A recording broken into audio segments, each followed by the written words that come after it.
When you reach a certain point, you go further ahead, but you never come down. And this is what destroys people.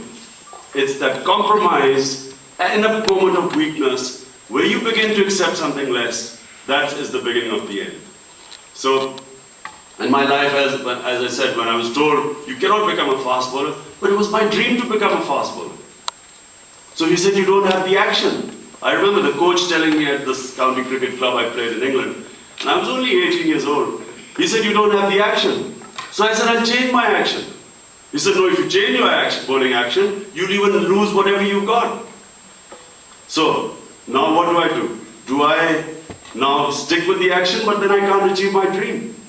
So I'm probably the only fast bowler who completely changed his action to become a fast bowler. And similarly, you know, when my partner, then another 12 days, another curvy bowling. Now there is this critical situation where there is this big smoke screen of impeachment. Now, whether you realize it or not, this is the biggest drama about to unfold in front of you. Because the easiest thing is, if you want Musharraf, who on 18th of February, the people voted against Musharraf, over 80%, and voted for the Chief Justice.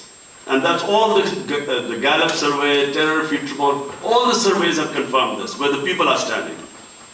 So the simplest thing to do was to reinstate the constitutional judiciary of Pakistan on the 19th, and they would have took care of Musharraf.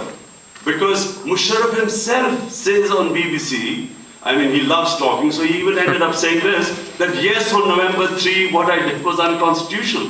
So he's admitting it was unconstitutional. Both parties are saying, both PML, in fact, except for PMLQ and MQM, every party is saying Musharraf's election is unconstitutional. And yet, they are impeaching him. But they are impeaching the president. That means they've recognized him as the president. That means they've accepted his November. भेड़ बकरियों के सामने बड़े जोरों शोरों से तकरीर कर रहा होता है कि मेरी बहनों और भाइयों, मुल्क को आपकी कुर्बानी की जरूरत है। मुल्क के बड़े बुरे हालात हैं, जिस तरह आज है वो आपको कड़वी गोली खानी पड़ेगी। वो भी वापडा का जो वाटर और पावर का जो मिनिस्टर है, बिजली दुगनी हो गई है, फिर अभी तकरीर कर रहा था कि आपको कड़वी कौम को कड़वी गोली खानी पड़ेगी।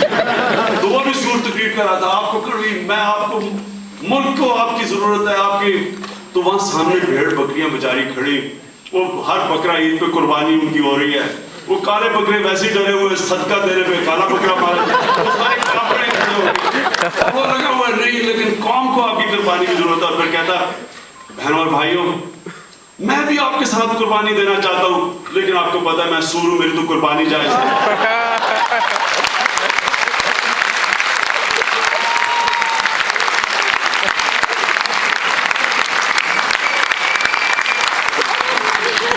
The real problem with Pakistan is the leadership. It's not the people. Last night, a letter from her was read out in this function we had. And if you hear what that letter says, it is so shocking. I have never been more embarrassed to be a Pakistani than because of this one particular event. There are a lot of other embarrassments too, of course.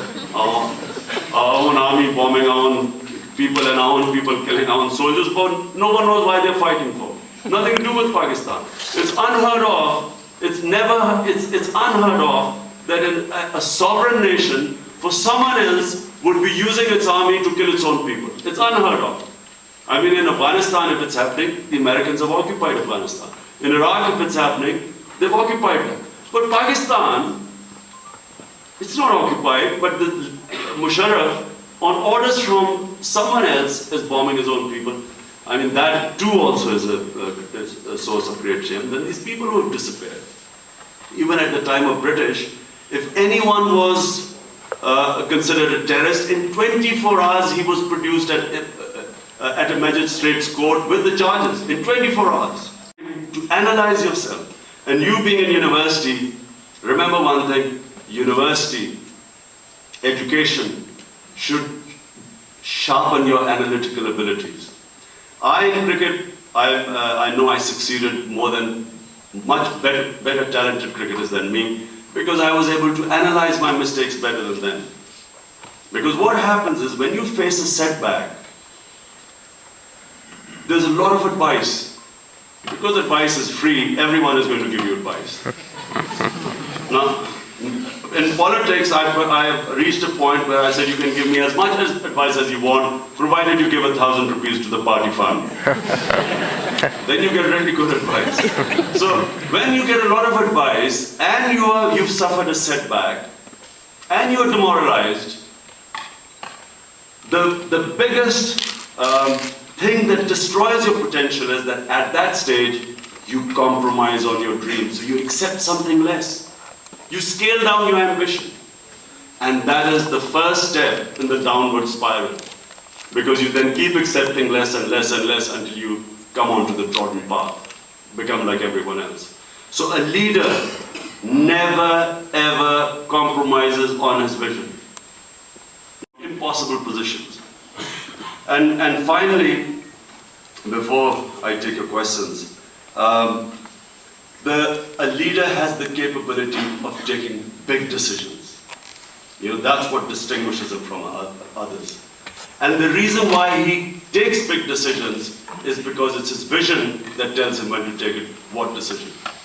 Right now, I'll just give you an example now. There's a very critical situation in Pakistani politics. Musharraf has been exposed.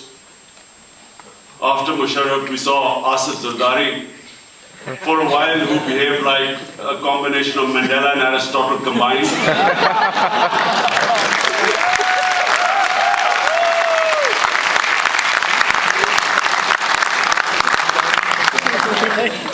11 years in jail,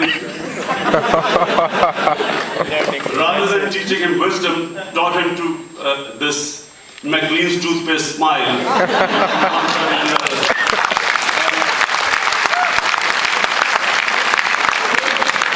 All the time, soon he was exposed and he sort of nosedived.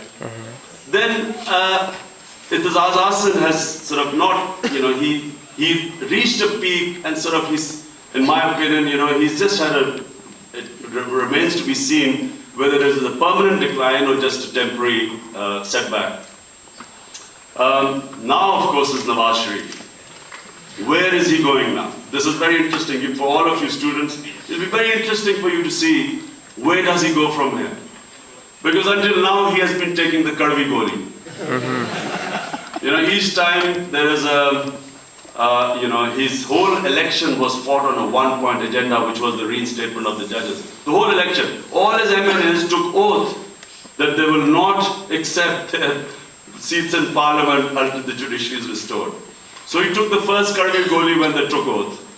They wore these black armbands, but they still took an oath. Then started, 30 days, the Murray Declaration, euphoria in politics as a duty, as to bring about a change. When you see what is happening in your country, for me, it is God has given me the easiest life. I don't have to do anything. I can only do a 1 month of cricketing work like match analysis or writing a few articles, and I can live like a king for the rest of the year. I don't have to be in politics. I have everything and more than I ever dreamt of. God has given me everything. I don't have to do anything for the rest of my life. But we who are human beings, remember 124,000 messengers of God were sent on this earth, prophets were sent on this earth. All of them had one mission.